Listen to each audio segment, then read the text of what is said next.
الرجيم بسم الله الرحمن الرحيم والذين اتخذوا من دونه أولياء ما نعبدهم إلا ليقربونا إلى الله زلفى، اور جن لوگوں نے خدا کے سوا اور شرکا تجویز کر رکھے ہیں اور کہتے ہیں کہ ہم تو ان کی پوجا صرف اس لیے کرتے ہیں کہ ہم کو خدا کا مقرب بنا دیں، ان اللہ یحکم بینہم فیما ہم فیہ یختلفون، بے شک اللہ تعالیٰ ان کے باہمی اختلافات کا قیامت کے دن فیصلہ کر دے گا، ان اللہ لا یہدی من ہوا کاذب کفار، اور اللہ تعالیٰ ایسے شخص کو راہ پر نہیں لاتا جو جھوٹا ہو اور کافر ہو۔ لو اراد اللہ ان یتخذ ولدا لاصطفى مما یخلق ما یشاء، اور اگر بالفرض و محال اللہ تعالیٰ کسی کو اولاد بنانے کا ارادہ کرتا تو ضرور اپنی مخلوق میں سے جس کو چاہتا منتخب کرتا۔ سبحانہ، پاک ہے اللہ تعالیٰ اولاد سے، واللہ الواحد القہار، وہ ایسا اللہ ہے جو واحد ہے اور زبردست ہے۔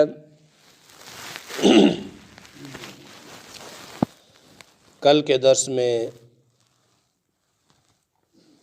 یہ بات بیان ہوئی کہ اللہ تعالیٰ کو بندے کی طرف سے اگر اطاعت چاہیے تو وہ بھی خالص، اور عبادت چاہیے تو وہ بھی خالص۔ الا للہ الدین الخالص، یاد رکھو عبادت جو شرک سے خالص ہو اللہ کو وہی پسند ہے۔ مشرکین مکہ بھی اللہ تعالیٰ کی عبادت کرتے تھے، اللہ کو مانتے تھے، اللہ جل جلالہ کا تصور مشرکین کے عقیدے میں بھی موجود تھا۔ آپ قرآن پاک کھولیں، اسے پڑھیں، کئی مقامات پر اللہ جل جلالہ نے پیارے نبی صلی اللہ علیہ وسلم کو مخاطب کر کے ارشاد فرمایا کہ اے پیارے پیغمبر، اگر آپ ان سے پوچھیں کہ یہ زمین و آسمان کس نے بنائے، یہ بارش کون نازل کرتا ہے، یہ کھیتیاں کون اگاتا ہے، کون رات اور دن کا نظام چلاتا ہے، تو مشرک بھی کہیں گے لَيَقُولُنَّ اللَّهُ، کہ اللہ ہی ایسا کرتا ہے۔ وہ کعبے کا طواف بھی کرتے تھے عبادت سمجھ کر، وہ وہاں زائرین بیت اللہ کو ستو بھی پلاتے تھے، پانی بھی پلاتے تھے، ان کی خدمت بھی کرتے تھے، اور وہ لبیک اللہم لبیک کی تلبیہ بھی پڑھتے تھے۔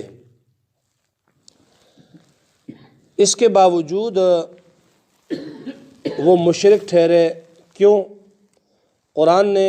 ان کے مشرک ہونے کی اس وجہ کو یہاں بیان فرما دیا۔ فرمایا والذین اتخذوا من دونہ اولیاء، وہ لوگ جو اللہ کے سوا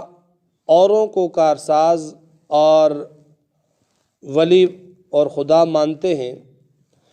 ان کی دلیل یہ ہے کہ ما نعبدہم الا لیقربونا الی اللہ زلفیٰ،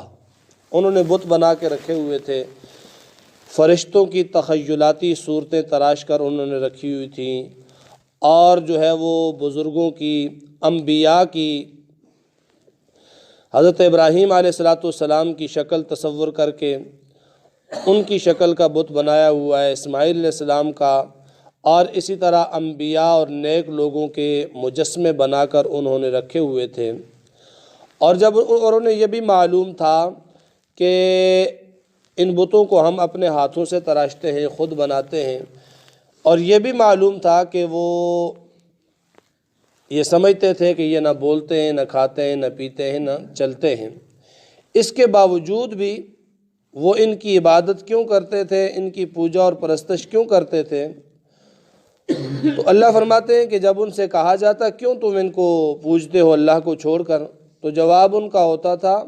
ما نعبدہم الا لیقربونا الی اللہ زلفا،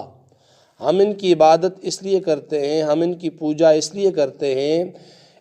تاکہ یہ اللہ کے قریب کر دے ہمیں۔ یہ اللہ کے پہنچے ہوئے لوگوں کی تصویریں ہیں، ان کے مجسمے ہیں، ان کی صورتیں ہیں، ہم ان کو خوش کریں گے، اور یہ جب خوش ہو گئے تو کل اللہ کے ہاں ہماری سفارش کر دیں گے، اور اللہ کے ہاں ہمیں اللہ کے قریب کر دیں گے، ہمارا درجہ اللہ کے ہاں بڑھا دیں گے۔ ہم اس لیے ان بزرگوں کی شکلیں بنا کر، ان کے مجسمے بنا کر ان کو پوجتے ہیں کہ یہ اللہ کے قریبی لوگ ہیں، یہ نیک لوگ ہیں، یہ اللہ کے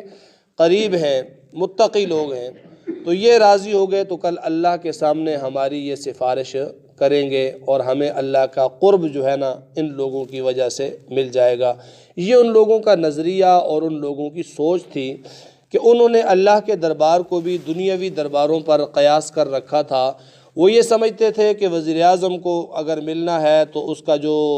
پی اے ہے اس کے ساتھ رابطہ ہونا چاہیے، جنرل صاحب کو ملنا ہے تو اس کے چپڑاسی کے ساتھ تعلقات ہونے چاہیے، کسی اعلیٰ افسر کو ملنا ہے تو اس کا آگے جو منشی ہے اس کے ساتھ اس کو خوش کرنا چاہیے، اس کی مٹھی جیب، اس کے ہاتھ گرم کرنے چاہیے تو ہماری بات آگے پہنچ جائے گی۔ تو ان لوگوں نے اللہ کے دربار کو قیاس کیا کس پر؟ دنیاوی درباروں پر، کہ جس طرح یہاں جو ہے وہ ماتحتوں کو راضی کر کے اوپر والے افسر سے کام نکلوایا جا سکتا ہے، وہ یہ سمجھتے تھے کہ جن بزرگوں کے بت بنا کر ہم ان کی پوجا کرتے ہیں یہ اللہ کے قریبی ہیں، ان کو ہم راضی کریں، ان کو خوش کریں تو لیقربونا الی اللہ زلفا، قیامت کے دن یہ اللہ کے قریب ہمیں کر دیں گے۔ تو وہ اس نظریے سے بت بناتے بھی تھے اور بتوں کو پوجتے بھی تھے۔ وہ بے عین ہی ان بتوں کو کچھ مختار کل نہیں سمجھتے تھے، بلکہ کہتے تھے کہ یہ اللہ کے قریبی ہیں، ان کو ہم خوش کرتے ہیں اور یہ آگے ہمیں پہنچا دیں گے۔ یہ نظریہ تھا ان کا بت پرستی کا، شرک کا، اور آج بھی اگر دیکھا جائے تو اس سے زیادہ مختلف نہیں ہے، اس سے زیادہ مختلف نہیں ہے، کیونکہ آج بھی لوگ جاتے ہیں درباروں پر، بزرگوں کے پاس، قبروں پر، اور ان کا بھی نظریہ یہی ہوتا ہے کہ یہ لوگ بزرگ تھے، یہ لوگ نیک تھے، یہ لوگ اللہ کے قریبی تھے، ہم ان کی قبروں پر جائیں گے، وہاں نظر و نیاز دیں گے، وہاں پر جھنڈے چڑھائیں گے، اور وہاں پر بکرے اور بیل ذبح کروائیں گے، یہ خوش ہوں گے، اور وہاں اللہ کے ہاں یہ ہمیں ساتھ لے کر چلے جائیں گے، اور اللہ ہم سے راضی ہو جائے گا۔ اسی نظریے سے آج اکثر لوگ ایسے یہ جو کرتے ہیں وہ اسی نظریے سے کرتے ہیں کہ ان بزرگوں کے طفیل ہم بھی آگے پہنچ جائیں گے، اللہ کے قریبی بن جائیں گے۔ اور مشرکین مکہ نے بھی تصویریں بنائی ہوئی تھیں فرشتوں کی، پیغمبروں کی، بزرگوں کی، اور ان پر نظر و نیاز چلاتے تھے کہ یہ خوش ہو جائیں، لیقربونا الی اللہ زلفا، یہ اللہ کے ہمیں قریب کر دیں گے۔ اور یہاں بزرگان دین کی قبروں پر یہ سارا کیا جاتا ہے، بکرے ذبح کیے جاتے ہیں، دیگیں چڑھائی جاتی ہیں، ساری چیزیں کی جاتی ہیں،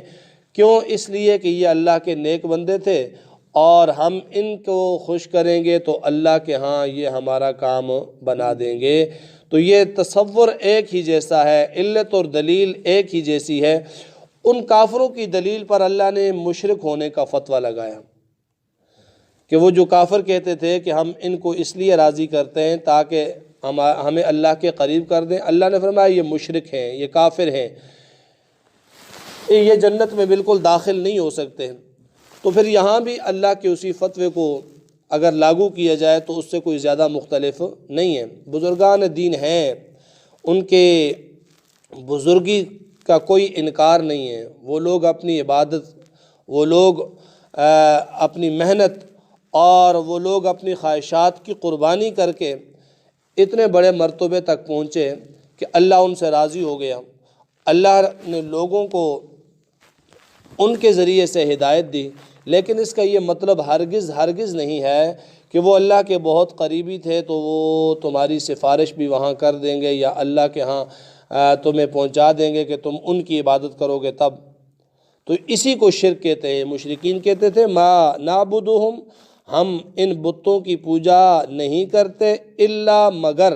لیقربونا تاکہ یہ ہمیں قریب کر دیں اللہ اللہ کے ہاں زلفا مرتبے کے اعتبار سے۔ اور اللہ نے ان پر شرک کا حکم لگایا، ان اللہ یحکم بینہم فی ما ہم فیہ یختلفون، فرمایا اللہ ان کا فیصلہ فرما دے گا قیامت کے دن جس میں یہ اختلاف کرتے ہیں، اور ان اللہ لا یہدی من ہوا کاذب کفار، اللہ تعالیٰ کسی جھوٹے اور کافر کو ہدایت نہیں دیتے۔ لو اراد اللہ ان یتخذ ولدا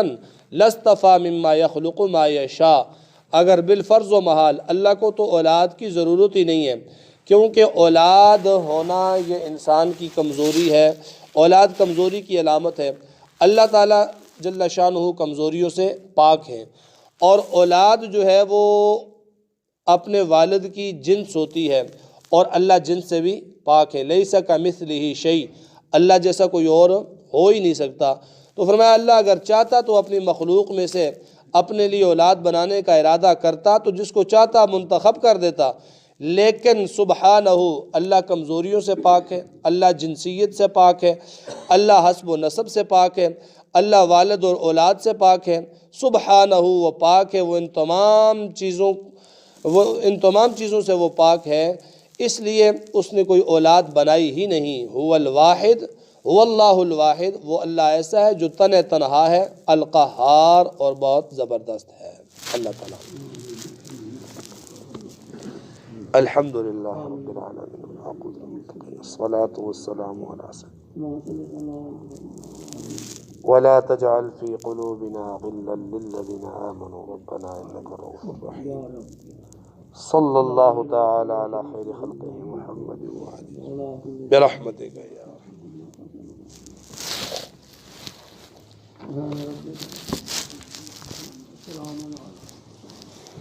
اللہ۔